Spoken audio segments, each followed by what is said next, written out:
Two, one. Welcome to the show, Chris. Thanks for having me.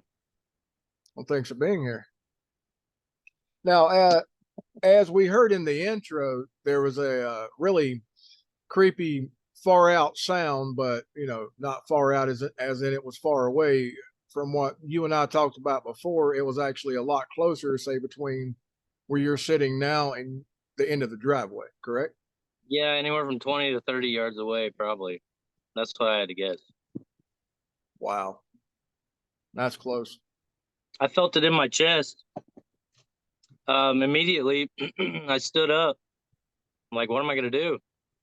And I thought, well, I'll just, I got to know what this is. I don't care if it kills me. So I stepped out there and I could hear my heartbeat, wham, wham, wham, in my ears. And I'd never had that happen before. So Man. It got me pretty good. Stuck with me. Gave me like PTSD type symptoms for probably, I don't know, probably 8 months. So that's why I started drawing, and maybe I could help somebody else, give them a heads up to where they knew what they were looking for, if they heard something anyway. So Well, I mean, it's good that you did, right? I'm glad I did, because it kind of got me out of my comfort zone. It got me over my fear of tech a little bit. So here I am. As much as I hate technology, kind of got me out of that. I've drawn quite a bit since then, hoping to spread the word. If somebody's seen something, maybe I can help them get over it. I'll tell you what, when I walked to the end of my sidewalk, see my cat all scared, and to have him go missing that night, that kind of solidified it for me. And then when my buddy heard it, that definitely solidified it for me.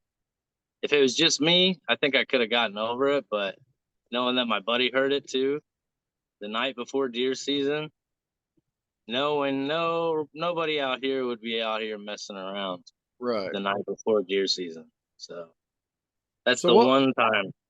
So what was your first impression of what you thought it might have been when you first heard it? When I first heard it, I thought maybe it was an owl. That was about the only thing I could think of, because it was at night. It was about 12:30 at night, and I mean, it just starts off like, it just built. So I've never heard anything like that. I've run it by hundreds of people now, and nobody, no one I've talked to, no one I've run it by, no one can tell me what they think it is. So everybody thinks they know until they hear it, and then I don't know what that was, and they took off. Well, I've actually heard a sound really similar in the woods myself. I used to be an avid outdoor woodsman, uh, and it wasn't my sightings or anything that turned me off of the woods. I've got bad back, bad legs, bad knees, everything. I can't do a lot of hiking around, jumping over logs, anything like I used to when I was younger. You may not find me for a while if I fall over a log. But I've actually heard that sound, and there's quite a few other people that I know that's in the podcast world that have actually heard that sound. And I mean, you're on to something, and for it to be that close, and I mean, you showed me how exactly how close from the house to the end of the driveway that it actually is. Yeah, so yeah, that was pretty close. So I mean, and for you and to have somebody else there with you, so you had a second witness, and you both heard it, and I've heard it, and many others have heard it. Yeah, you've got a Sasquatch running around your property, man. Most What's definitely. interesting? It was at 12:30 at night when I heard it.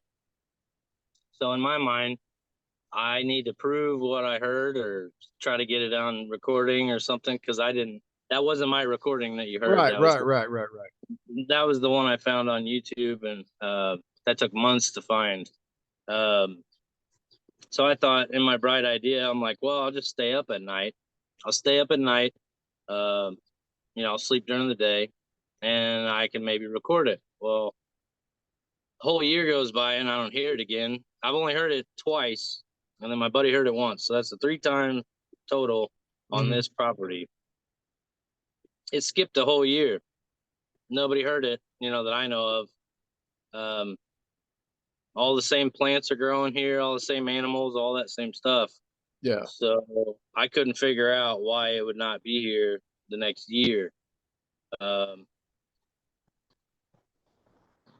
yeah. Well, you know, we the last time we talked a lot about the things that you do and the survival aspects and stuff like that. I've actually been investigating reports and going out and actually investigating at the properties, and then my own sightings and things for the last right at 30 plus years. So my first sighting, I was like 6 years old. I got really interested in it. I read all the books, watched all the movies that were available to me at that time. Mm-hmm. The Legend of Boggy Creek, which was one of my favorites, and then the thing that In Search of It that Leonard Nimoy popped on TV one day with. So everybody was introduced to Patty, but I've been actually going out and doing the actual boots on the ground investigation. I don't like calling it researching because there's a lot of bad stigma behind researching and researchers. Yeah, I can see that. Yeah, they're the self-proclaimed experts. I mean, no, like Wes Germer says, nobody has one in a garage that we're currently studying, so nobody's really an expert on it. But Right.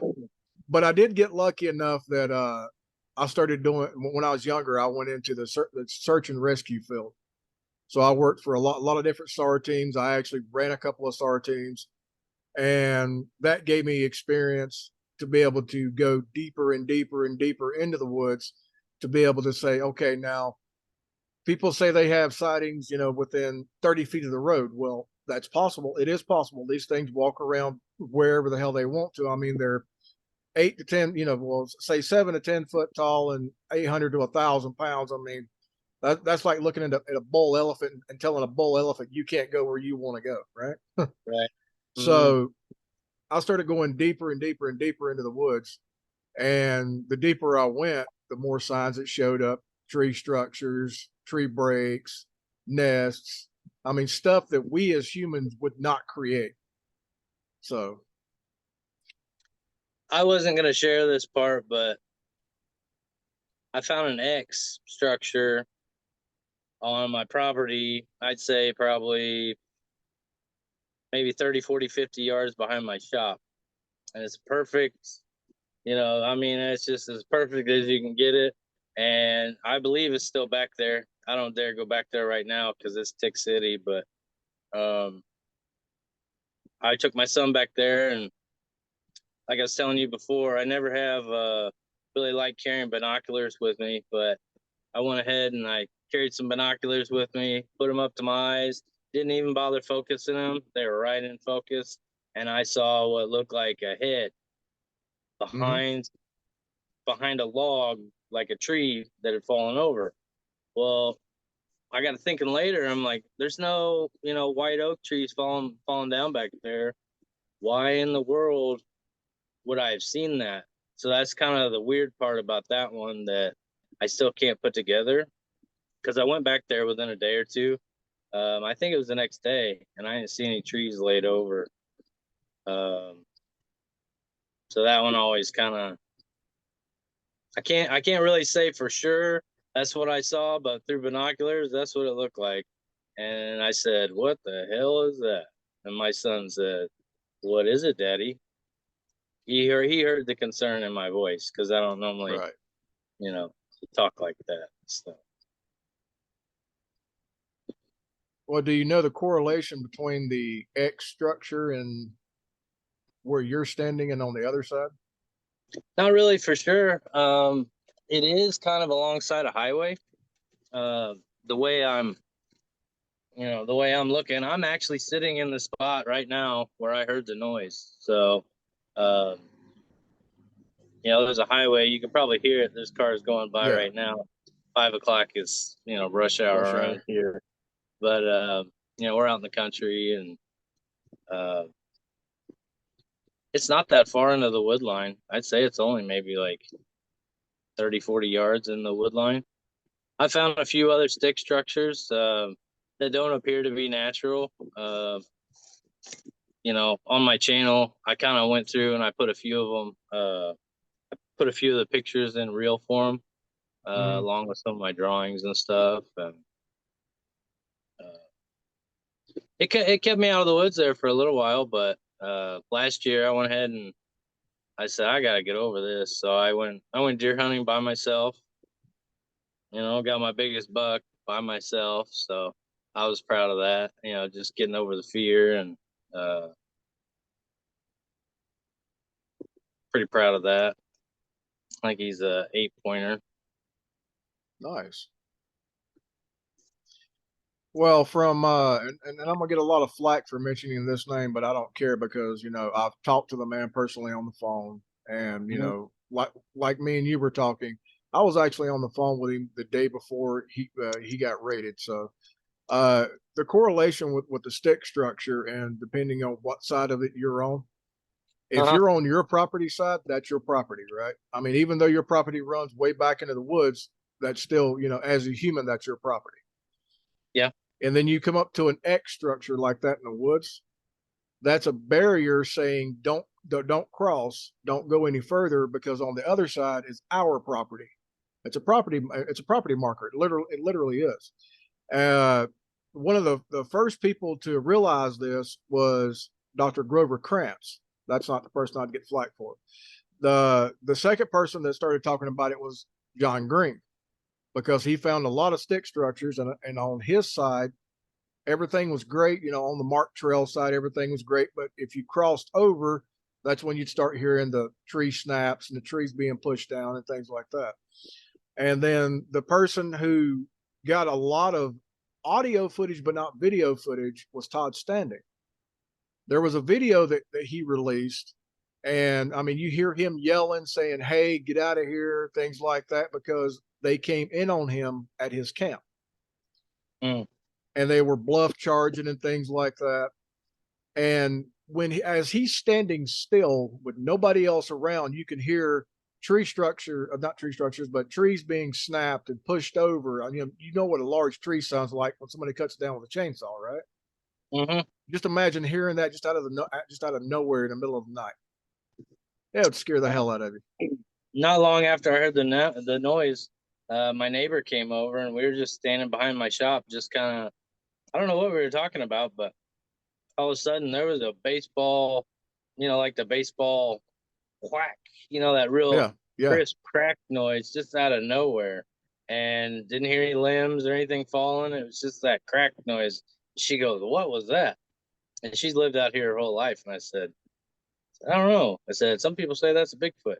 And she kind of, really? Hmm. But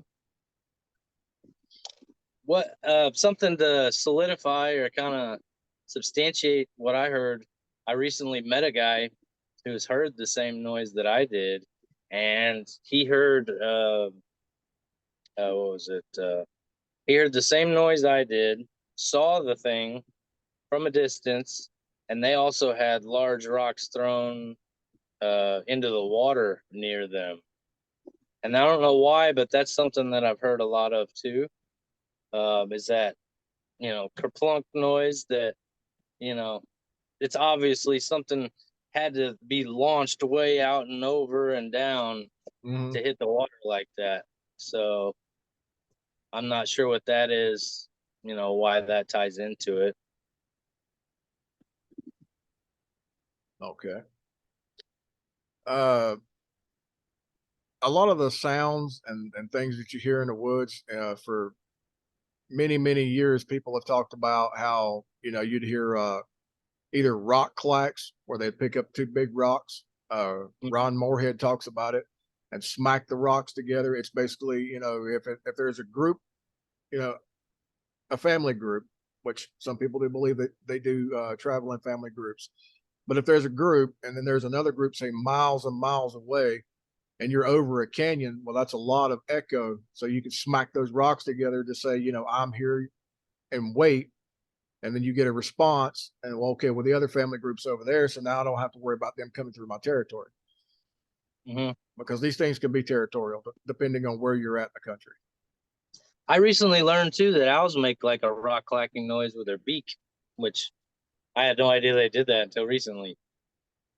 Like they slam their beak Yeah. shut, and it's not near. I'm sure it's not near as loud as some of the stuff that's heard, but it might explain some of it. Oh, I'm sure it I does. really want to get to the bottom of this, and I did not want to call it Bigfoot right out of the gate. It took me a long time to get to where I could even go there. Oh, I feel you. And I I'm do. into the subject. I'm into Bigfoot, and I have been for a long, long time. But that scared me. That Oh, yeah. noise. Nothing's ever scared me. And I've heard things. I had the year before last, I had coyotes surround me all the way around me within maybe 30 yards, and that didn't scare me half. I mean, it didn't even scare me half as bad as that noise did. Well, it's normally the unknown that scares us more than the known does. Yeah, I can say that. Yep. Most definitely. So, how long have you been actually doing sketches, not just Sasquatch, but sketches in general? Oh man, I've been drawing my whole life, but I really never had time to really put as much time into it as I have recently. Let's see, I started the Bigfoot thing October of last year is when I really said, I'm giving it a year. I'm going to give it everything I got. Every spare minute I have is going into this just to see. So far, I've given it all away, which at first that wasn't the goal, but I'm pretty okay with it right now. So I feel good about it. I know I'm adding to, you know, I'm probably flooding the market. I'm probably, frowned upon lately, but you know, as much as I don't like technology, and here I am giving it a big old hug. I love seeing my drawings come to life, and then being able to add a voice and give a voice to them is fun. So I'm enjoying it for now. So I hope I can maybe bring a smile to somebody's life. I think right now we could all use it. So most of your drawings, from what I was gathered, is drawings from eyewitness reports. Is that correct? Only a couple of them are actually real. Okay. I've only done a couple of them off of most of that's artistic license. Sometimes I'll look at other people's artwork, to get inspired. Sometimes it's just off the top of my head. Uh, there's one where the Bigfoot is actually up to about here in the water. Mm-hmm. That one is off of a uh, actual secondhand. Actually, that's third party. So, I Okay. still have yet to have one from a witness describing and helping me critique it. Um, I've only had a few of them where people have said, "Oh, that's similar to what I saw." So until I get feedback, I'm just kind of shooting in the wind right now. Well, quite a few of the ones that you've actually sketched, I've actually they look similar to reports that I've actually gotten firsthand from witnesses. So Right you're on. not far off. Not far off at all. Yeah, any feedback from anybody at any time does not hurt my feelings. I wanted to be able to get as close to as possible.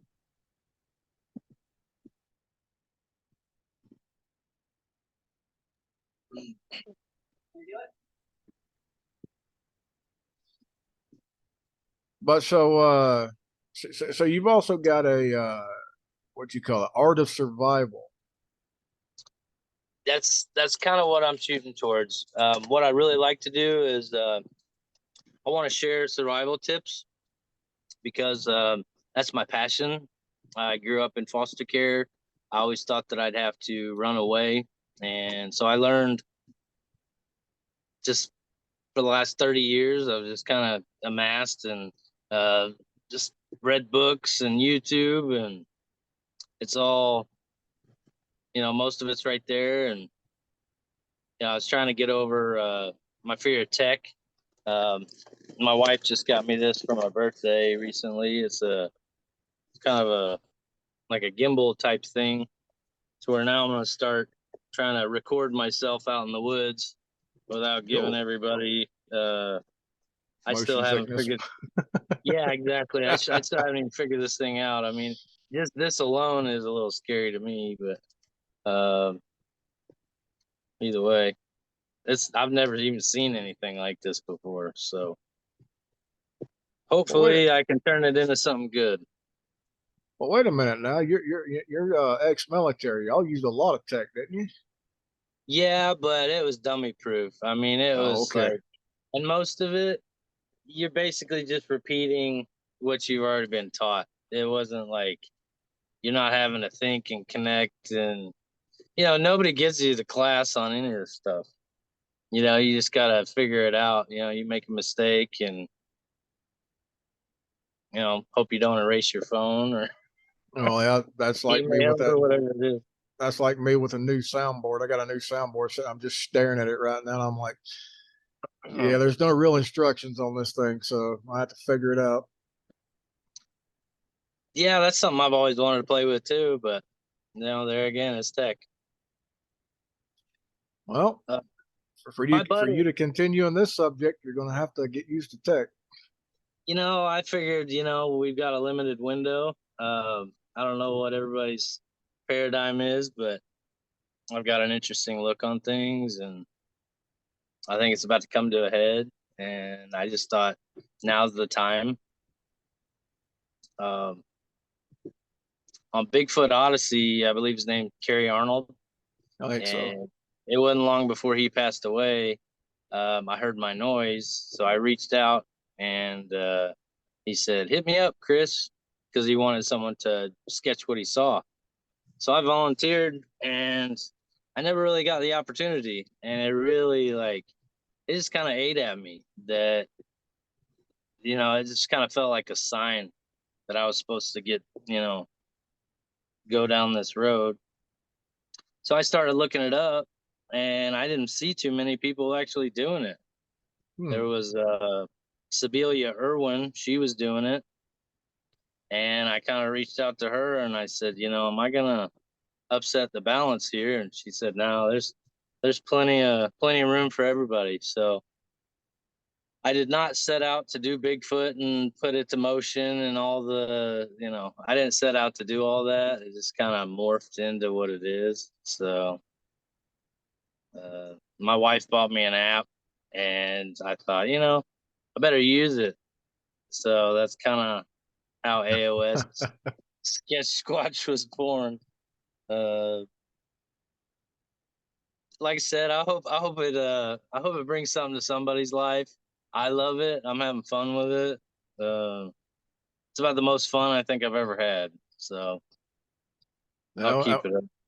and folks, there's actually a link to his website on the Investigation Cryptoparology website. So if you want to head over there, and it's actually on the AOS page. Look on there, and you can see some of his artwork and the link to his website, to where you go to that website, and you can have any picture that you pick put on anything you pick out. I'm pretty bad about getting my new stuff kind of uploaded, so I've still got to upload a lot. I have a lot of stuff to upload. Um, if you're wanting to look at any of my stuff, I'd say the best place would probably be probably Facebook. But I've got my personal page and my Sketch Squatch page. That's where it's showcased. So it's open to anybody. Requests are welcome. I'm having fun with those. I just recently got a hard one last night that I'm going to try to attempt to do. I do Dog Man. I've done a few other cryptids, but you know, I can do other stuff. I can draw anything. I just decided I'm going to do Bigfoot for a year. So There you go. But you never know. I mean, you might get picked up by one of these, hardcore teams that go around and do investigations on people's property and stuff like that, and they want a sketch artist to be there with them. You could say, hey, yeah, I'll do it. Yeah. As a kid, I really wanted to be like an FBI sketch artist, help catch the bad guy. I mean, I couldn't think of a cooler job. And it just didn't really, I don't know. I guess I just kind of lost sight of it. And uh, yeah, I'm not really sure where that went to, though. Well, life finds a way, I my man. thought the infantry, I thought the infantry would teach me a lot of survival skills, and I didn't learn that kind of stuff in there. So that was a little sad to learn that. You learn how to not get shot, right? Well, I learned how to shoot, but I mean, I knew how to shoot before I joined the army. So Yeah. I learned from an infantry colonel. So Mm. Osowski, he taught me how to shoot.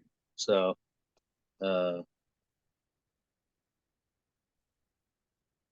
yeah, I did learn. I mean, I learned a lot of different things in the army. I only served 4.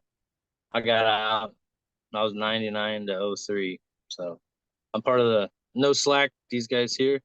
Yeah. Uh, Good group of guys. We got I didn't deploy with them, so they went to Iraq and Afghanistan. Um, we lost a few guys over there, and that was pretty tough, knowing that I should have been with them and I didn't go. Um, I got out on a medical. My feet were messed up, so that was kind of a long time. I walked around thinking that we'd lost quite a few more guys than what we had. So it's kind of a good thing to start going to the reunions and stuff like that. So Yeah. we got a reunion coming up in October. Usually October every year. So this will be my 4th year, I think, Well, that's run good. by the Corbins. Good folks. So, in your travels out and around the property, have you found anything? Huh. Um, yeah, I found a few things.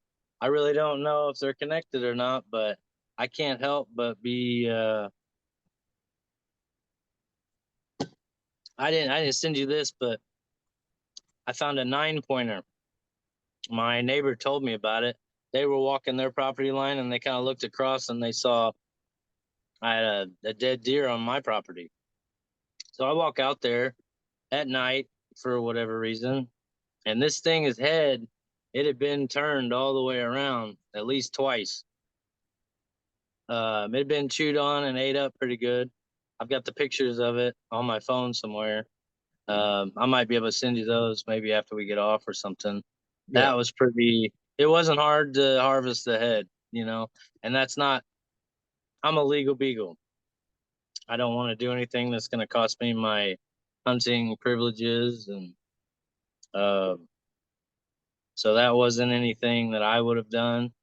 I found quite a few dead deer, and I don't. The only time I hunt is from November, 12th or whatever for, about 10, 12, 11 days. So I don't think, I've never really heard pop shots going off around here. I don't think they're people hitting a deer and then it goes stumbling off or nothing like that. So I'm not sure why these deer are turning up dead, but I found 2 deer and 2 armadillos within probably about 40 foot of each other, all 4 of them, just right down the hill from my house. Um, and we had just been in that area recently looking for mushrooms. So I like to go out and hunt for morel mushrooms, chanterelles, a couple other ones. So I have a question for you. Go for it. So you're an avid hunter.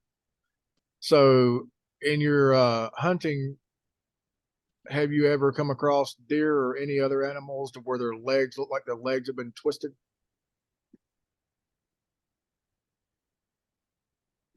You mean like dead animals? Yeah, dead animals. Like the bones Uh, actually been twisted and broke.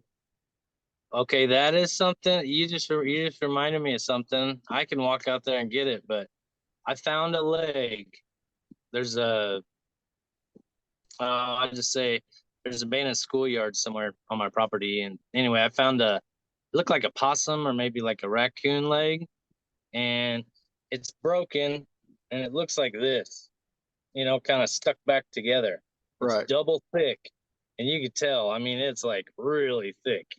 But I found that, and I kind of have that in my cool rock pile over there. But other than that, I can't think of anything other than that deer, which is that's pretty compelling. There's a lot of hunters that have actually come forward within the last couple of years and told of skeletons that they found or carcasses that they found, and either the front legs or the back legs would be twisted, a break from a twist. So the Hmm. bone itself, the human bone or an animal bone will actually give so far before it actually breaks.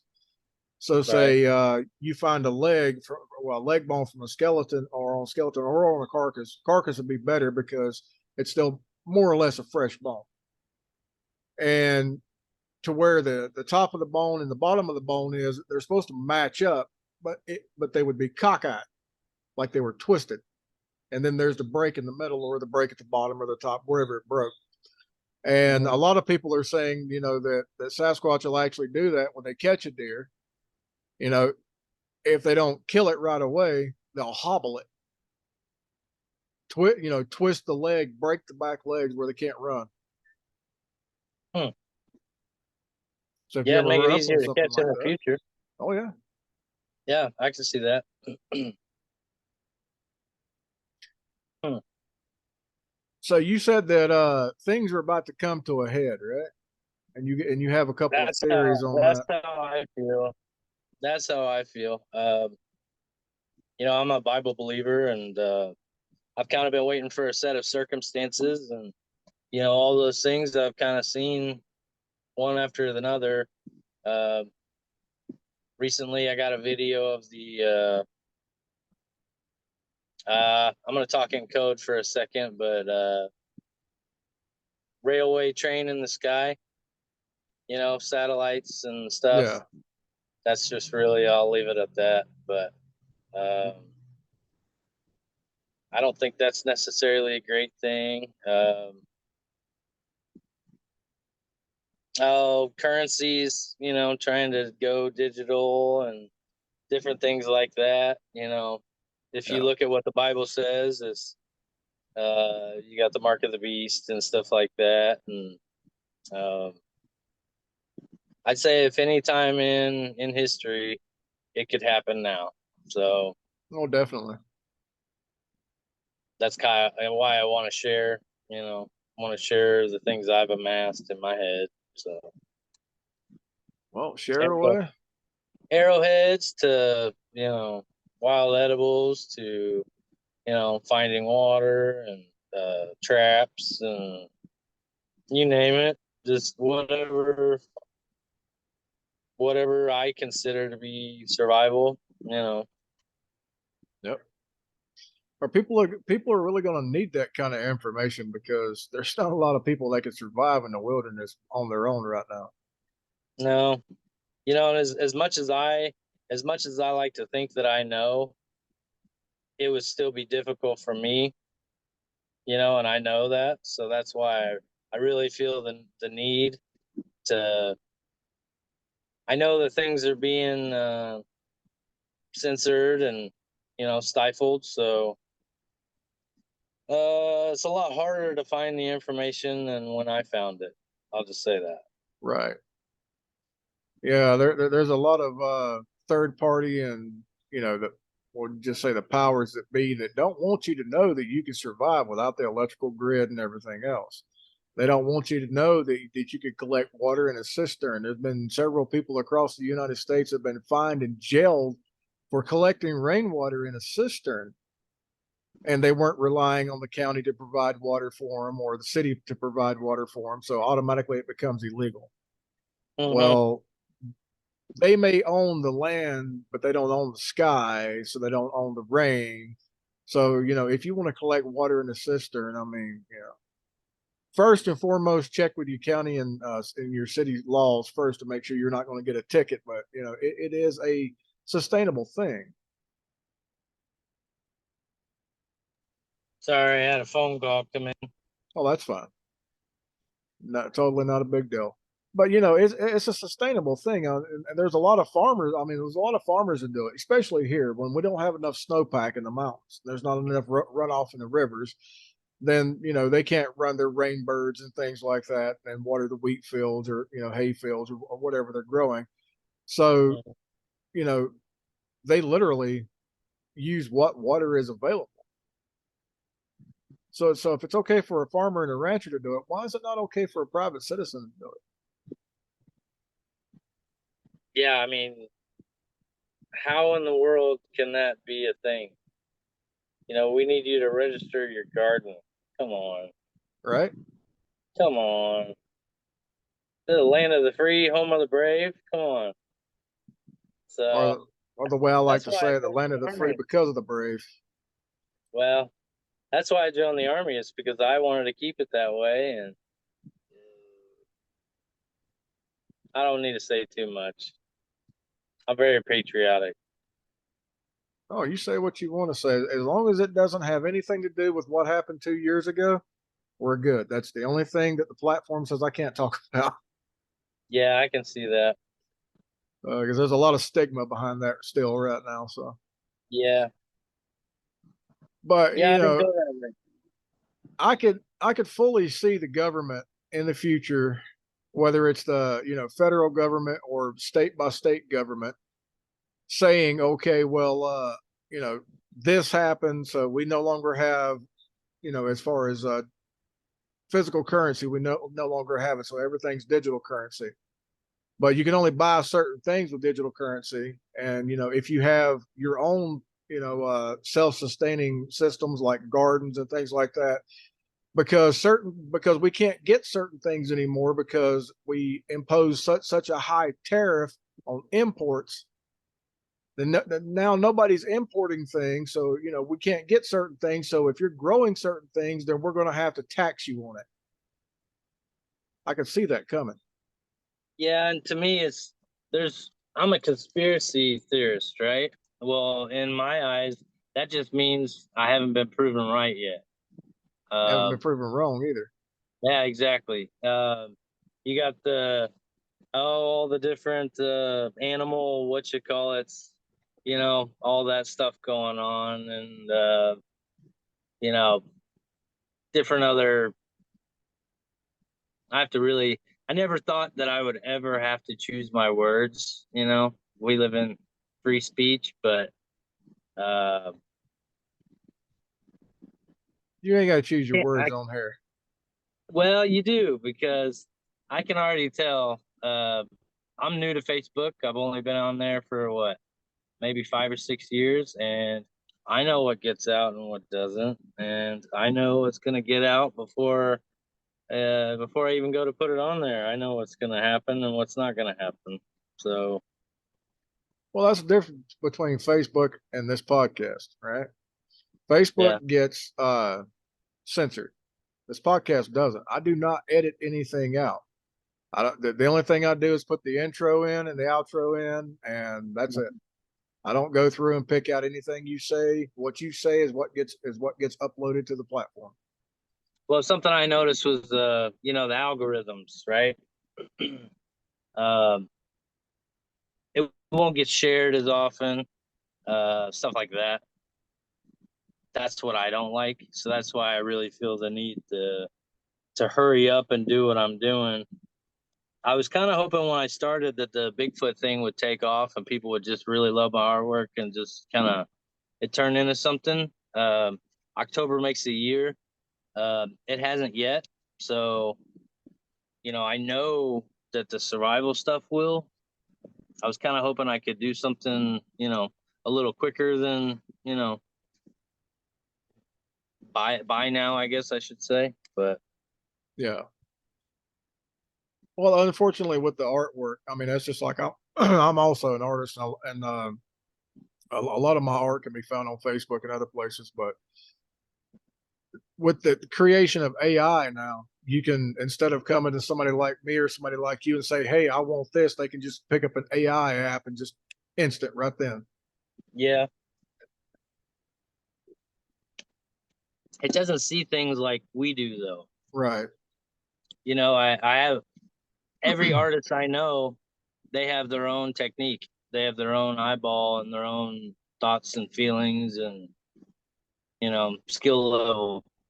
So Yeah, but it really has more to do with the I want it now mindset. People, when it's they always ask for been like things, that. yeah, when they It's want always something, they been want like it that. right now. So AI will give it to them right now, and Yeah, but that's it'll give free. it to them So with six fingers and three limbs and yeah, two heads and you know all the stuff a third grader knows. You know, that's not right. hey, I went to school with a girl that had two thumbs. So Hey, I got a couple friends that have four nipples, so yeah, best guys you'd ever know too. here's what it is. Yeah, I was about to say, I'm sure I know a few guys that you know they don't have quite the appendages, but they're stand up guys. Oh yeah. I mean, now me myself, I was never in the military, but I worked for John Q government, right? Hmm. So I was never, in any of the branches or anything like that. But most times I was attached to those branches. So well, you can pretty much figure out what I'm talking about, and we'll leave it at that. Hmm. Have you recently seen? I think it was today that I saw on Facebook. It was an Air Force map that acknowledged Bigfoot as being one of the wildlife that I believe it was like Washington or Oregon or something like that. Really? Mm-hmm. And the guy actually films it, and it's not edited. It's all one. You know, you can tell he didn't edit anything in or out. Just one filming, I guess you'd say. I don't know. I don't know the right term. So the Air Force is acknowledging it. And back in the day, back in the 60s, the Army Corps of Engineers actually acknowledged it. I'm aware of that one. I believe Yep. this one was from '70s, like '77, I think. I was born in '81, and I just turned 42, so you know that's a good long time. You know, good long time ago. Oh, you're still young. Hmm. Some days I feel that way. Some days I feel a little older. They say every year you're in the infantry is like putting 4 or 5 on your body. So Oh, I can I'm believe it. probably pushing 55, I guess. Yeah, I've seen some pretty horrific shit and seen some really amazing shit that you guys have done. Well, my group, being infantry, we were air assault, so we jumped out of helicopters on a rope, you know, with our pack, and yeah, it's pretty cool. We were the airborne, you know, from way back when, but uh, you know, you got your airborne that jumps out of, you know, C-130s, and then you Yeah. got your airborne that jumps out of helicopters. So we were the glider unit. You know, now it's jumping out of helicopters, and then there's fast rope where they grab onto the rope and Hmm. slide down. It's just pretty amazing some of the things that our military's got. Well, I wish my body hadn't have been as beat up as it was, from high school and doing dumb shit, and I could have actually got into the military. I mean, I tried several times, and every time they did a medical, they were like, "Nope, not happening." Not today. And then, I got tied in with who I actually got tied in with, and they're like, "Well, it's not military, but you'll see some of the same places, and you'll see some of the same things, and you'll help out where where you can and should help out." And then You know, there's certain things you won't be able to do, but there's a lot of things that you will be able to do that not even the infantrymen or anybody else will be allowed to go and do. So, yeah, I could say it was fun, but I'd be lying out my ass. We had to ruck 12 miles within 3 hours was a standard. And the best I ever did it was 2 hours and 51 minutes. And that's not, I mean, it's not bad, but I knew guys that did it way faster than me. But do many push-ups as you can in a minute, as many sit-ups as you can in a minute, and run 2 miles as fast as you can. Max scores 300. I got a 340, so I was pretty proud of that. Oh yeah, congrats. I think I did 91 push-ups, 89 sit-ups, and then 1221 on my 2 miler. So that was a long time ago. No, yeah, I could do all kind of shit in my 20s now. And I try to do that now, and it'd be like my brain's going, yeah, you got this, you got this. My body's like, trap, fat boy, and I'll kill you.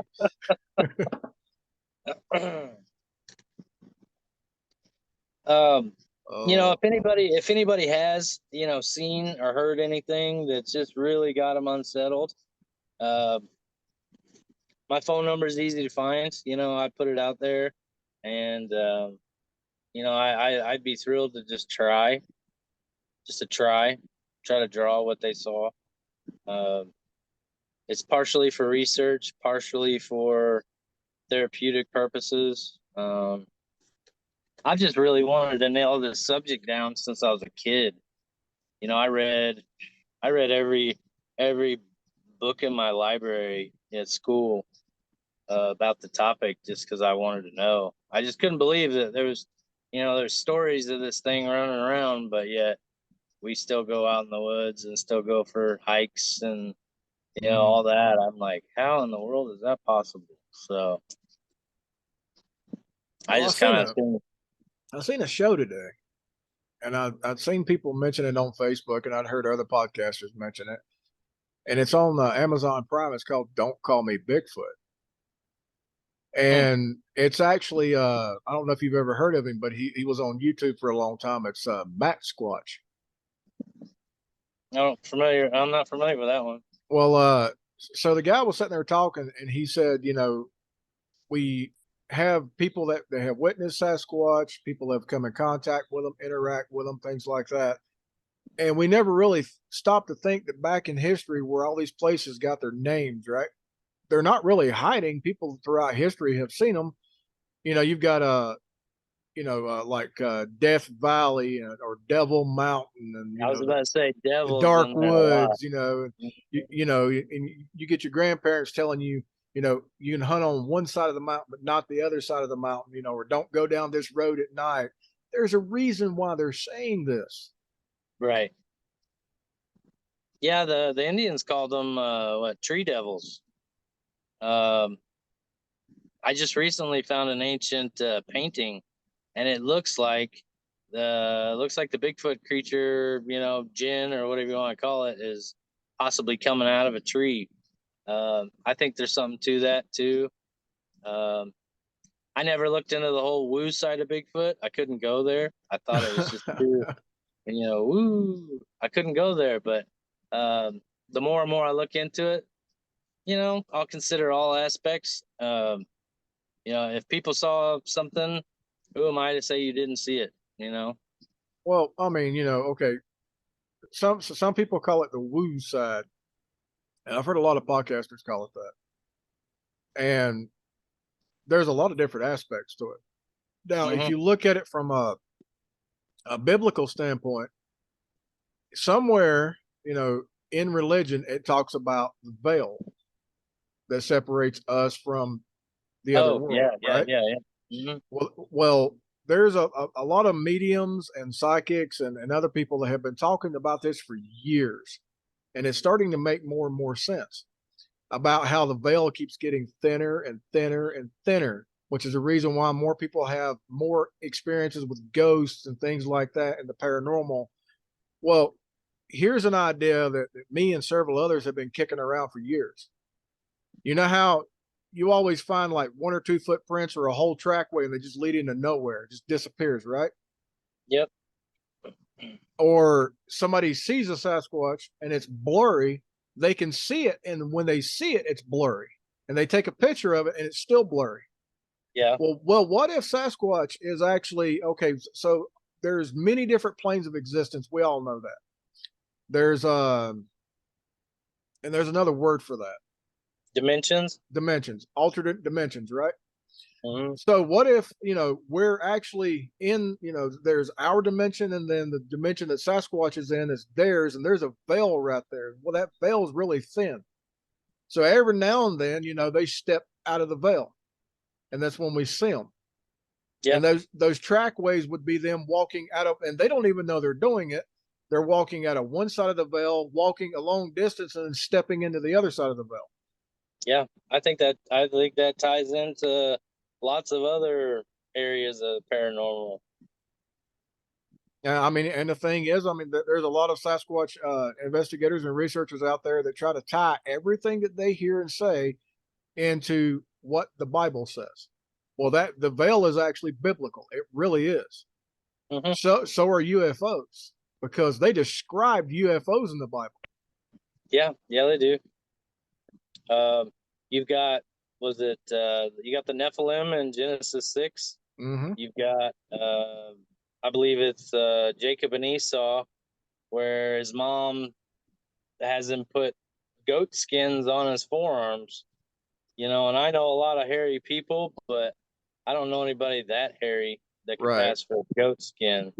And then you've also got Cain and Abel, where he said, you will be hunted, you will be marked, and you will be hunted and chased from wherever you try to inhabit the land. Right. So there's 3 where it could be. I haven't seen any others, but who knows? There is the one book. Well, there were many books that were actually removed from the Bible, and we all know that. I mean, look at the Roman Catholic Bible that had the Maccabees in it.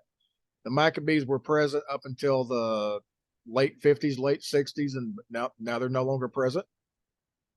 There was a lot of truth in the Maccabees. There's also the Book of Enoch.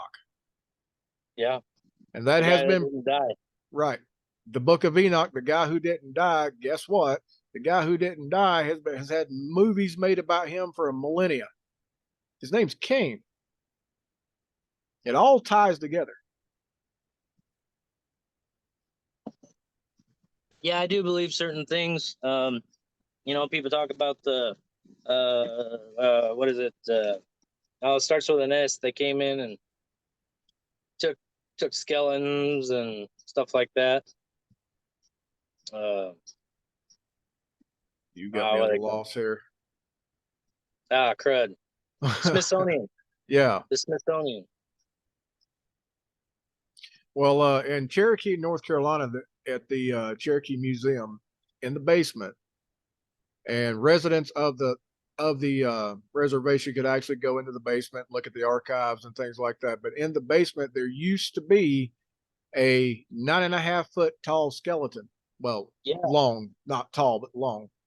And it sat there for years and years and years. And then, before I actually left the reservation, the museum got broke into by quote unquote teenagers, and the skeleton disappeared. I seen the size of the bones on this skeleton. There's no way a bunch of teenagers packed this thing off. Right. Yeah. Have you seen the hieroglyphs that shows a giant picking up 2 of those blocks? Oh yeah. At a time. And then there's also what look like hieroglyphs of like a giraffe standing next to the thing. Oh yeah. And they say, "Oh, that's just a baby giraffe," and it's like, no, I'm not buying that. Well, that's just like the Egyptian hieroglyphs of helicopters and airplanes and everything else that have been there for hundreds of years that we didn't put there, right? The Bible says there's nothing new under the sun. Yeah. Well, timeless. The time itself is cyclical anyway, or cyclical. It just completely revolves. And for people listening, if you don't believe that, think about the music you listen to, the clothes you wear, everything, every error that has ever happened, it comes around again. Yeah, it does. Yeah, I used to think that the colonial times, some of the clothes they wore, I'm like, man, what a weird way to do things. They're wearing wigs with powdered wigs. Maybe that was to keep fleas down. Who knows? Keep lice away. Well, yeah, they wear tights with, basically like shorts tight at the knees with Mm-hmm. tight. And I thought, well, you know, I've been thinking about how to stop ticks. Maybe Right. that was something to do with that. I'm sure it's probably cooler that way, wearing shorts with tights. More than likely, yeah, I could see that. I'm always looking for practical things. Now, it was actually outside the colonial times. I think it was more, closer to our time. But then they started wearing the thicker boots that went all the way up to the knee. Well, Yep. if you're traveling out around rocks and areas like that, and old blown down trees, you got to worry about rattlesnakes and all that crap. So, Thorns and what have you. yep, it makes practical sense if you really think about it. Yeah. Yeah, I found a copperhead like maybe summer before last, like 30 feet from my back door. So, Oh, he just wanted to make friends. That's all. well, he made a friend with me.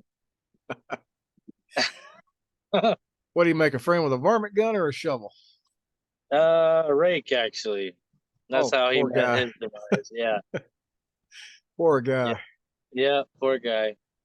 Could be I'm a not gonna quick bruise death. bruise my heel on his head, I promise. That's how I got over my fear of snakes, is catching them. I decided I was gonna catch the next snake I saw, and I've been catching them ever since, but I don't catch the poisonous ones. I think the damnedest thing I ever seen with somebody catching snakes was, I think I was about 16, 17 years old. And me and my stepdad went fishing at a fishing hole, right? And there was this kid that was sitting there with a big coffee can. And I mean, he was catching catfish like you couldn't believe. Mm-hmm. And my dad, well, I'm not gonna say my stepdad because he raised me, right? So my dad looks at him and goes, "What are you using for bait? You using like bait shrimp or chicken livers or what?" And he said, "No, I'm using these big worms." And he opens up this can, and it is a can full of baby water moccasins. Oh man. Oh yeah. And he'd reach in there and grab one, and it would be attached to his finger as he pulled it out. And I'm sitting there saying, and I asked him, I said, "How long have you been sitting here doing this?" "Well, about 30 minutes." And you could just see the sweat pouring off of him, and how he didn't have any color in his face. I looked at my dad. I said, "We need to call an ambulance." I said, because he's been getting tagged a lot by these things, and the Wow. babies can't control the venom, right? Yeah, that's what I've heard. A bite from a baby is worse than a bite from an adult. And we called 911 and got the paramedics down there, and they were amazed at all the catfish, and they were also amazed that he was still alive. Hmm. You sure it wasn't like a water snake? Oh no, it was a water moccasin. Oh Okay, yeah. because I know they're similar, and hmm. Looked like a looked like a well, they look like, to be honest, they look like baby copperheads, Mm-hmm. but the head wasn't quite as wide. Yeah, I've got speckled king snakes around here. I got 6 foot long rat snakes. I found a couple of those. They like going after my chickens. They eat the eggs. Yeah. And we have rattlesnakes out here, blow snakes, hog nose, or pig nose, whichever one you want to call it. That's one I've never seen before. It's a weird looking creature. They are weird looking. Found a They rattlesnake on a play golf. dead, don't they? Oh yeah, you walk That's up what I to thought. them. You walk up to them, and they're moving from a distance, and you walk up to it, and it does just like a possum does. You just dead. Flip And over you, on his back and stuff. well, not so much on his back, more of on his side. But my brother actually, we were at the racetrack and a dirt track, and we ran up on one, and is poking it with a stick. He's like, "Look, see it's trying to make us believe it's dead." But now when we walk away and it knows that we're far enough away, it'll go away. Mm-hmm. And we walked over to the concession stand, and it was on the concrete walkway, and we got just behind the concession stand and looking around the corner, and it rolled back over and looked around and slithered away. But no, I actually found a rattlesnake on the golf course. That was fun as hell. I went to tee off, and it got right in front of the tee, so the ball went far right, the rattlesnake went straight ahead. Oh, I've only come across a rattlesnake one time, and that was we went to Colorado for a little vacation, and we went for a little hike, and we saw these two girls way off in the distance, and I hear them shriek. I'm like, what is it? Oh, it's a snake. Didn't say anything more. It was a rattlesnake. Oh, geez. Yeah. So I kind of distracted the thing, and I told my family and friends, I was like, all right, just go. I'll distract it. And I turned back around and I lost it. I didn't know where it went. Oh, Right. man. That was creepy. Yeah, I've been in places around the world that I still refuse to name that I've came up on snakes before, and it's like, you get used to the snakes here, Mm-hmm. and you're like, okay, well, we're rattlesnakes. If you hear the rattle, don't go looking for them, right? And I've come up on snakes in other parts of the world. It's like, what am I supposed to do? This thing's standing straight up and it's looking right at me. Am I supposed to move? Or do I, punch at it? Do I run? What do I do? Yeah, some of them will spit on you and actually spit venom on you. Yeah, I've heard about that. That's a cobra. I think it's king cobra does that. No, thank you. Uh-uh. And then there's the let's see, buddy of mine. He was actually in the Congo. Still have no idea why he was in the Congo. I did not ask questions. We were always told not to ask questions. But he actually came up on a mamba. And it wasn't a black mamba. It was what they refer to as a blue mamba, which is a lot more aggressive and it's territorial as hell. And he said when he came up on it, he was thinking, okay, well, it's gonna be like a black mamba, just don't get near it. He said he was 10 feet away from it and the damn thing charged him. And he said, I unalived it. Dispatched it. Yeah, his exact words was, I unalived it. I'm like, okay. As fast as possible. Uh-huh. Yeah, I just wanted to just kind of clarify that, I was into Bigfoot. It's just always been a topic with me. But then when I heard that noise, it just it changed me quite a bit just because it's unanswered. It's been on the internet for over a year now. Not one person can tell me for sure exactly what I heard. I played it for hundreds of people, same story. So in today's day and age, you could take a song, play it for an app, and it'll tell you who, what, when, where, lyrics, everything. But I still can't do that with this noise yet. So I would love for someone to say, here's a video of this critter making that noise, and then I could kind of put it to rest. But you'll never get that put to rest. Not yet. So unfortunately. Not yet. Well, there's nobody ever going to come, out onto a grand stage and go, hey, we know that Bigfoot exists. And there it is, it's acknowledged. I mean, because you got the timber company, the timber company would just go deep under if they would, ever come out, because if it ever comes out that it exists, just like the silverback gorilla is protected, Sasquatch, there's many hundreds of them out there, but they would still go under a protection. So therefore, the logging industry would go under, and then national parks would have to close down certain sections of the national park, so they'd lose money. Yep. There's a lot of stuff that the government doesn't want to lose. Rights to Science things, books. right? Science Everything would books. have to be rewritten.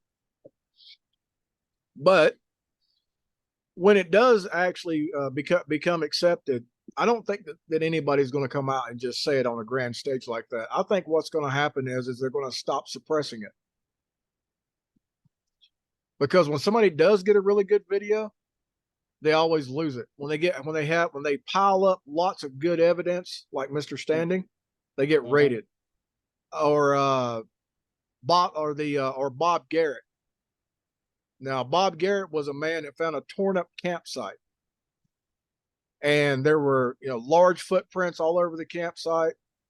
The campsite itself was just destroyed, and there was blood evidence of the people that were there. Right? He found all this, not thinking. He told somebody else, and it wasn't long after that. Not the state, not local government, but a federal agency came in, cordoned off the area, and just everything disappeared. That seems like that's the story. Anytime anything like that happens, I mean, even when back in well, I told a story on Sasquatch Chronicles, and Wes named it "Dead Men Tell No Tales." I also told it on the Bump podcast, and then I went in complete total depth, nothing edited, nothing left out on my show, from the time that we got the call until the time that the authorities showed up. Right now, you can go on the website, Amazon Music, it doesn't matter where you go, all major platforms, and just look up the episode "Dead Men Tell No Tales" and listen to that. Now, when the authorities got there, everything was hush hush. They weren't telling us anything. They wanted all the film from, well, not film, but the memory cards from the cameras and all that mess. They wanted all the information, everything that we wrote down, the coordinates to all the flags that we put in the ground, everything. They wanted everything. GPS coordinates. They even started asking for our equipment. And I looked at the guy and I said, "No, you're not getting this. You didn't pay for this. The county didn't pay for this. I paid for this. You can't have it. You get a warrant, a warrant for seizure. That's fine. I'll hand it to you, but you don't have it. You ain't getting it." But they had these big ass damn dogs that looked like German shepherds that was bred with something else to where their paws were huge, and they let these dogs trample over everything. The handler brought them in, took the leashes off the collars, and just let them go. And they trampled the entire site. 2 weeks later, there was a write-up in the local newspaper. Pack of wolves raid man's camp and kill man. You ever known a pack of wolves to do that? Because I haven't. No, I I'm have not real never heard of familiar that. with Well, wolves are, in a full pack, and you're in their, say you're in their den area or in their kill site area, yeah, they will attack. But there have never been any accounts of wolves just going into a campsite, tearing up the campsite, throwing the tent in the trees. Wolf can't throw a tent in a tree. But yeah, just tearing up the campsite, tearing up the guy's truck that was right off the trailhead and everything else, and then killing the guy. Why would a wolf do that? I just found black bear prints. Maybe 40 yards away from where I'm sitting right now.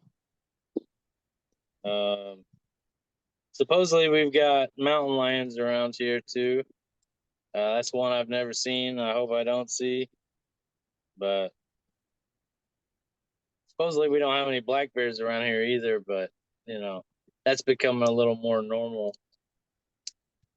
We don't hunt Yeah. like people don't hunt near as much as they used to, and they keep introducing species and different things like that. Well, black bears are sneaky and nosy at the same time. They're freaky. I saw a video of a guy getting stalked by one, and it was weird. It was like I don't know, it was creepy. Just to see this thing was stalking him, but then it would play like it didn't see him or didn't notice him, but it was Yeah. obviously gaining ground, and he's walking backwards and filming this thing. And no, thank you. Go watch the movie Backcountry. Okay, I haven't seen that one. Yeah, there's a couple that got stalked by a black bear. And in the end, they ended up dying. But yeah, Okay, but yeah, being stalked by an animal in general is kind of freaky. yeah, yeah. I found their scat a couple times around my property.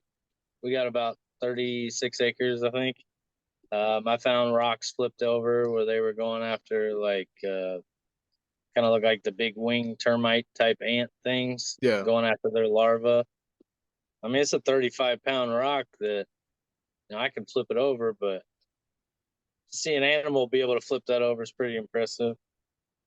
Mm, Now, when you said that there's mountain lions around there, but you've never seen one or heard one, now immediately the listeners, some of the skeptical listeners are going to go, "Well, that's what that sound was at the beginning of the episode." But here's the thing: that sound, even though it's not particularly his sound, but it's as close as we could get to his sound, yeah. is not a feline sound. Mm-mm. So Starts with a W and ends with a P. Got a.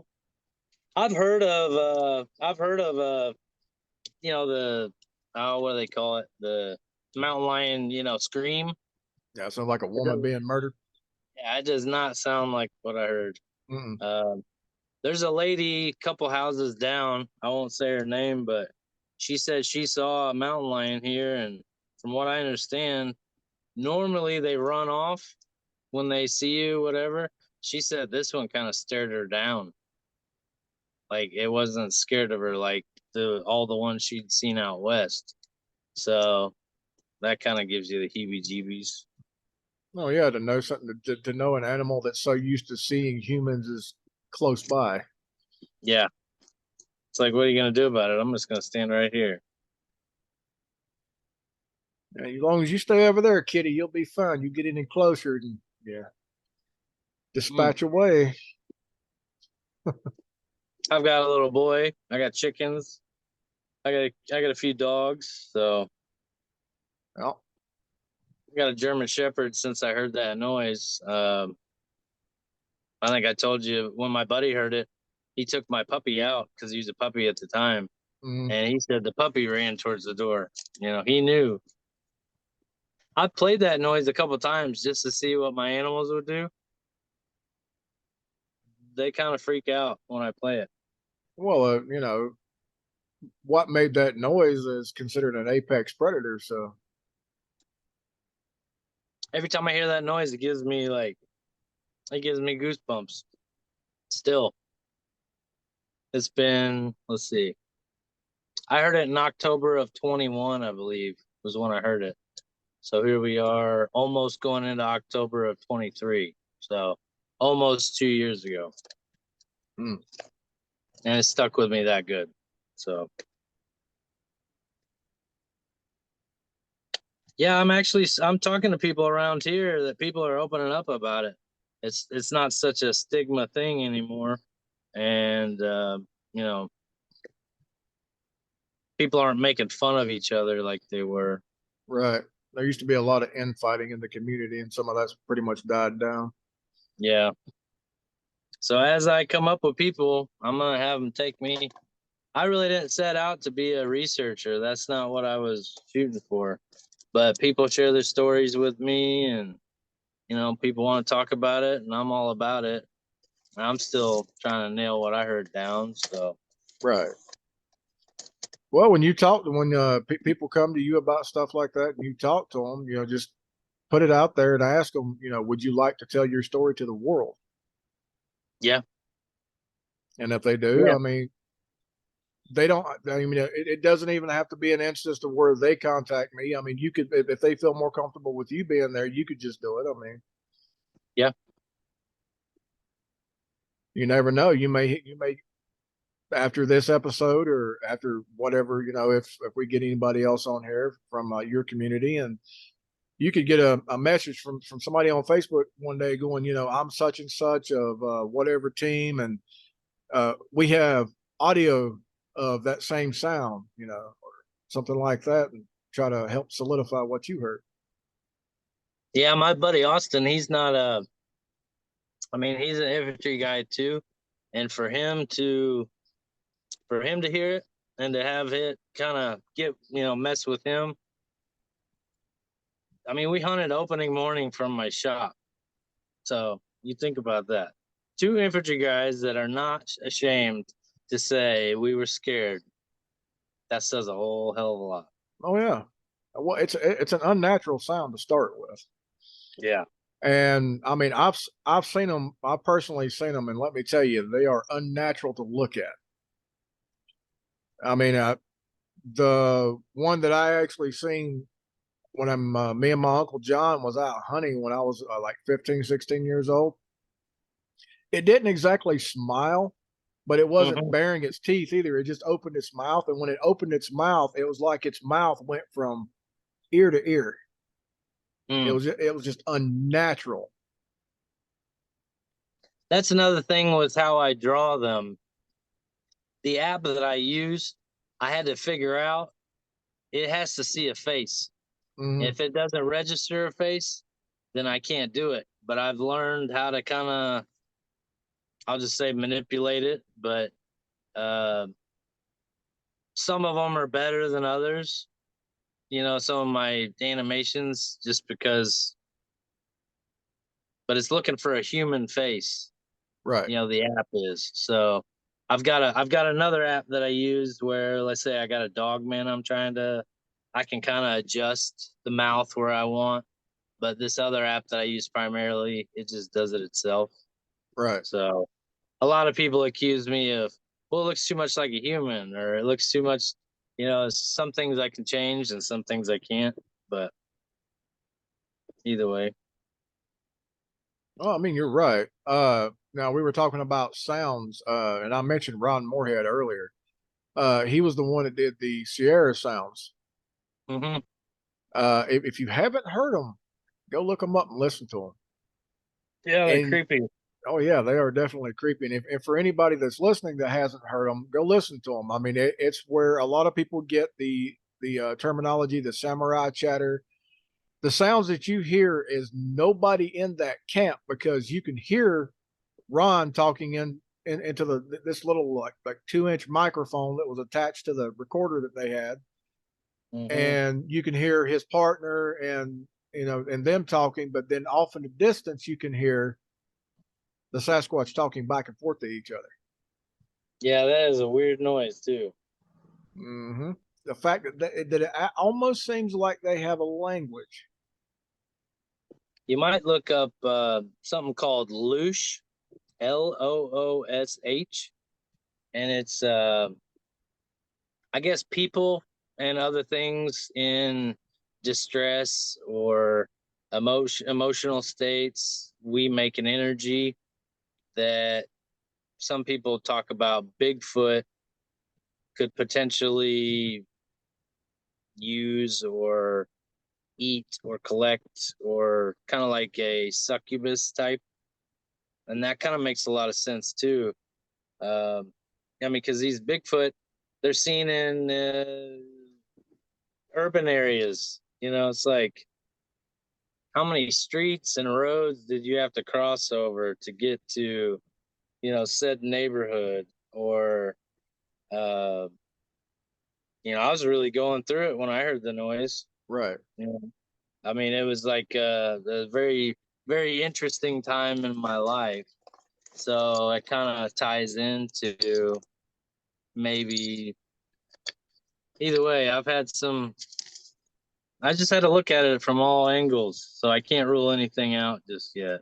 Right. But I don't believe that it's, you know, everything that everybody else does. I think Well, it's something in between. right. That's the tricky thing with the mind, right? So these people in urban areas that have been thinking that they're seeing a Bigfoot or a Sasquatch or whatever in an urban area, it Mhm. could be like what you say. It could have been like something paranormal, like a demon or succubus or an incubus or anything like that, or a jinn or anything like that. Mhm. But then again, say they're into the Bigfoot field and they like Bigfoot and they got all this stuff all around their house. Well, when they seen it, that's not what they seen. They seen the succubus or the incubus or whatever, but when they're retelling it, the brain is tricking to the point to where they're remembering something tall and hairy, and that's what the mind allowed them to see because it was so horrific. Yeah, I find it interesting that you got Indians, Native Americans that have got 500 different names for something that doesn't exist. Right. Okay. Yeah, But you got I would think they would know of all people. well that's the stories that was passed down to me by my grandfather and the elders and things. But and just like my grandfather said, we have many different names for many different things that today are called cryptids, and that's exactly what he said. Like the giant eagles and things like that that they actually seen in the sky weren't really necessarily an eagle because they found skeletons. They were actually pterodactyls, Mhm. but in their known world, only birds were in the sky. They knew nothing about the dinosaurs, Right. right? So the what were they called? Oh, look, good lord, Thunderbirds. yeah, the Thunderbirds. They have said science has actually acknowledged that the pterodactyl skeletons that have been found in the U.S. were the Thunderbirds. I have a friend, he swears up and down that he saw one. It was about dusk. And that was in Springfield, Missouri. Said it flew over his house, and he's not the first I've heard of. They've got that elongated thing off the back of their Yep. head, and like a devil type tail. Well, he's not the first one. I've heard reports coming out of Texas, out of the Four Corners area. The Four Corners area is a creepy area to be in general. There are people, and when I say this, the ones out there who discount this are going to have a field day because there are people out of the Four Corners area that have actually seen centaurs pop out, That's weird. just appear and That's disappear. that's so weird you bring that up. So two of my good friends, the Christians, right? Well, I'll just say it like this: one was sleeping, they're twins. One was sleeping, the other one's driving. He wakes up and he sees his brothers all messed up. He's like, "What's wrong with you?" He's like, "You're not gonna believe this, but I saw a centaur running down the side of the road." He said, "When we passed it, I looked in the rearview mirror. He said he could see it had red eyes." So I know this guy really well. He's one of my best friends. He's not a liar. He's not fibbing. He saw it. Couple Right. years go by. I didn't think anything about it. I Googled it in that area. And sure enough, other people in that area have Mm-hmm. seen the exact same thing he did. It's like, what in the world? What is that? Tell me what that is. So Well, that's just that interesting to bring that up.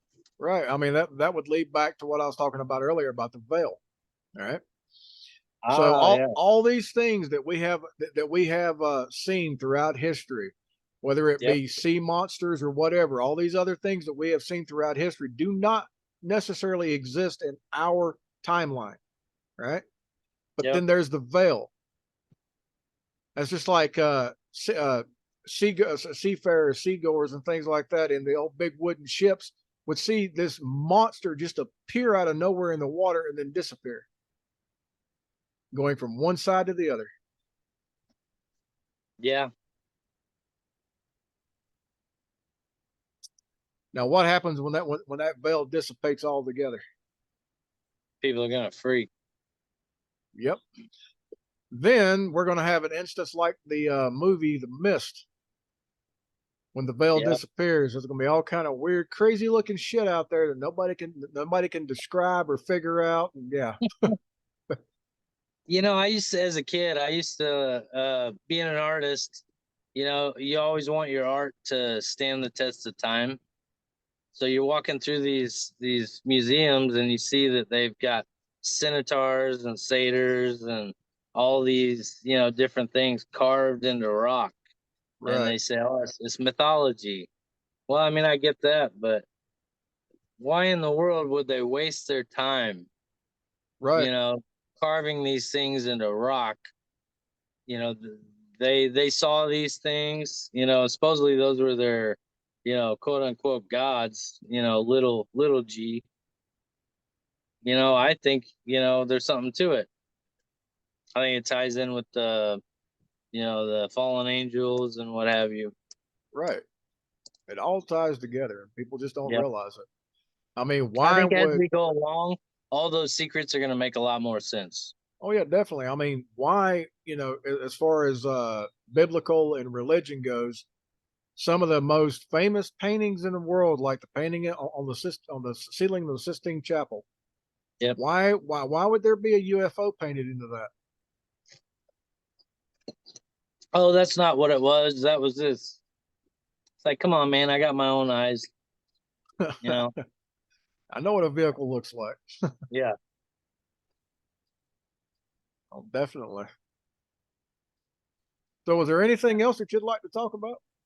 I got to thinking. I've only got a couple stories that were. I'll just call them secondhand. Where I'm an extrovert.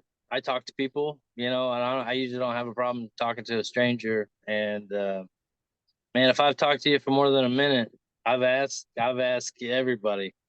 Have you seen anything you put in your weird category? And people usually tell me, yay or nay. And I've had a few friends tell me a few weird stories. Um, One of my good friends told me a story. He used to work nights, like Walmart shipping or something. And he said he came home. And he said a couple street lights down. He said he saw what looked like football players, which I find real interesting. Uh, broad shoulder, big Hmm. head type. He said that he knew something wasn't right, and the closer he got to them, he knew he was getting closer to. Said, he was pretty sure they're Bigfoot. Well, he takes a left into his driveway, hops out of his truck, goes in. He left his truck running all night long. And if you know this guy, that's not something he would do. So that scared him. I think he knew what he was seeing, but I think his brain was trying to protect him a little bit. You know, uh, the football player thing. Yeah, yeah. But you see what I'm saying? So that one always stuck out. And then I have to be real careful on this one, but someone I know, they were out in California, and they were doing some farming out there, and I guess these rocks were kind of flying out of nowhere, and he'd pop up with, hey, why are you throwing rocks? We don't have time for this. And she looks up, hey, I didn't throw a rock at you. Well, it happened a couple times. Well, he was sitting there against this tree. That had happened a few times. And then the very next day, there were three white rocks in a triangle right where he was sitting. That's part of the story. I guess the other part of the story is one of the neighbors woke up to his German Shepherd, big monster, 100-pound dog, felt like had been slammed on the bed. And this dog had been raised to never get on the bed. So that was abnormal. And I guess the guy, when he woke up to the dog being on the bed, there were lights reflecting on the walls. And one of his large, what do they call them? The longhorn cows with long hair. You know which one I'm talking about? One of Yeah, I've those seen them. goes, Yeah. one of those went missing that night. And this all just within 24, 48 hours, all that. So Wow. that part of California, you can kind of guess what I'm talking about. But it's very high protected, and you know, people don't mess around there. So Right. those are some. Those are about the two stories that are about the closest that have ever happened to me. Uh, People I know that aren't bullshitters. Mm. I've ran into a few other people that have told me some stories. One guy was talking about how they're in some little shack, and something was rattling and shaking the shack while they were in it, which sounds like something I've heard a few times. It's like, why would they do that, knowing they could just rip open the shack and get to you? But they would rather, shake you up and scare you. So that kind of adds to the whole fear, Right. which that's what anyone who ever came across an angel in the Bible, they were shaking in their boots and they were just like stuck, and I think the fear factor has something to do with it. Oh yeah, it's fear of the unknown. Like coming through the veil, maybe, like in the movies, you don't touch yourself from another dimension or something because you could cause the problem. Maybe Right. it's something like that. Uh, who knows? But, the angels always said, fear not, fear not. We're here for this reason. So I don't know. I just see some similarities there. Well, I mean, you're not wrong to see the similarities there. I mean, that's kind of sort of how my first experience with Sasquatch went, right? Hmm. When I grew up, I didn't grow up in a house. It was like a two-room shack, literally, and then it expanded, over the years. But that's kind of sort of the way it went. I mean, we were all sitting in the living room. My mom was reading. I was playing with toys. My dad was talking on this old CB radio he had, and something came up and just smacked the side of the shack, well, house, shack, whatever, and then proceeded to stick its face in the window. Oh man. So yeah, there was no lights on outside, but there's lights on inside. So I mean, I didn't see it. My dad's seen it, but that was the first experience. And then for several nights, after that, it would always come by or come to the home, and it would smack the side and then rub its hand or its shoulder or whatever down the side of the shack. And it was the old cedar type siding, Hmm. cedar shake siding, I think it's called. So I mean, if you can imagine taking a blanket and just rubbing it down a wall, an old wool blanket, how that would sound. Hmm. Yeah, and that happened every night for about a week. And then we were all outside. My dad had just killed a couple deer. He'd cleaned them, did away with the gut pile, and then we were basically having a cookout. And this thing showed up on the other side of the house. We were on one side, it was on the other side, and it was doing the exact same thing. And my grandfather, being my grandfather, ran around there with this, the old flashlights with almost an orange light. You know how dim those Yeah. damn things No were, light at all. right? Yeah. And he ran around there with a muzzle loader and a flashlight. And we heard the muzzle loader go off, and then we heard my grandfather go, "Oh shit!" And then see him come running out from around the house. And my dad said, "What happened?" He said, "Well, I seen a stone man." And everybody's like, "What's a stone man?" Because a bunch of kids, right? Hmm. And my grandfather started explaining it, so he said it in Cherokee, Nunyenawi. And they went, and all the kids were running in the house. I mean, two-room shack, 15 people all trying to cram into the little shack at the same time wasn't working, right? So the next day, my dad asked my grandfather, he's like, "So you shot it. Where is it?" Well, you could see blood on the ground. You could see the footprints where it was standing because it was dust on that side of the house, and you could see footprints where my grandfather was standing. No body. My grandfather said, "I shot it dead center mass. The barrel was Hmm. almost touching its chest." He said, and it stepped back, and the pumpkin ball fell to the ground. Okay, I Yeah, see. yeah. Wow. You So just reminded me of a couple stories that I forgot about. Remember the guy I told you is my wife's coworker's father? yeah, Uh, I believe so. I guess, let's see, they went camping. He took me to all these places. He actually showed me, he drove me around to each and every spot. And there's some stuff about that area that I don't really want to talk about, but long story short, his wife, she was upset because of this creature, and the more upset she got, the more this creature was like really getting into it. Like it was really trying to, like it was getting off on her being scared. Um, they saw a footprint where it had jumped from one side of the road to the other in one hop, and they could see where it had landed. He's the guy that's got the footprint or the handprint on his window, which I've seen that photo, and I'm trying to get back over there so I can get a picture of it. If I if I get back over there and we end up doing something, I'll get in touch with you because All he's got right, some good stories.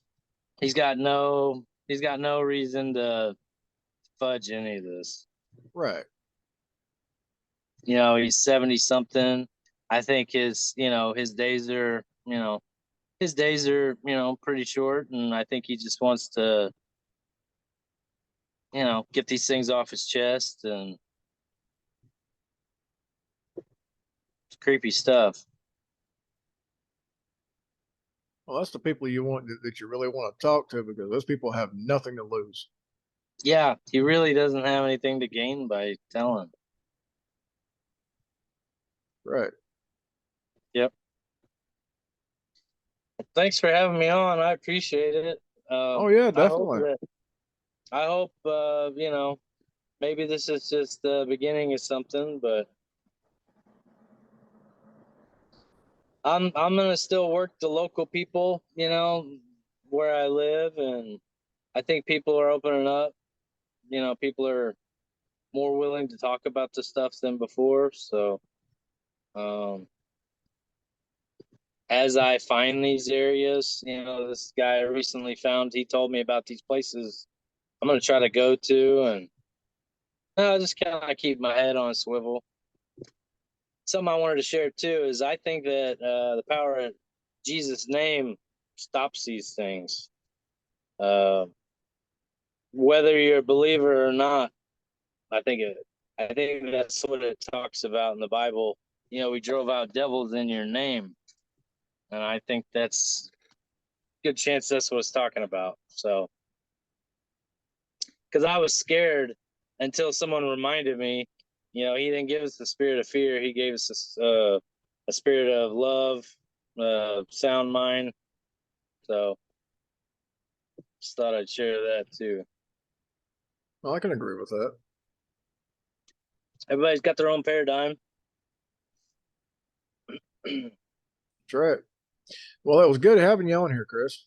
I appreciate you having me. I Definitely. really do. All right, buddy. Well, folks, uh, be on the lookout on July 10th. The episode, the Snow Cabin 2 with Travis Parker. He's the filmmaker that did he did Snow Cabin 1. If you'd like to see it, it's like 30 minutes long. It's on YouTube. But he's actually currently shooting the Snow Cabin 2 here in Idaho Falls, Idaho. So be on the lookout then for that one. And we're gonna say bye to Chris and have a good day today and a better day tomorrow.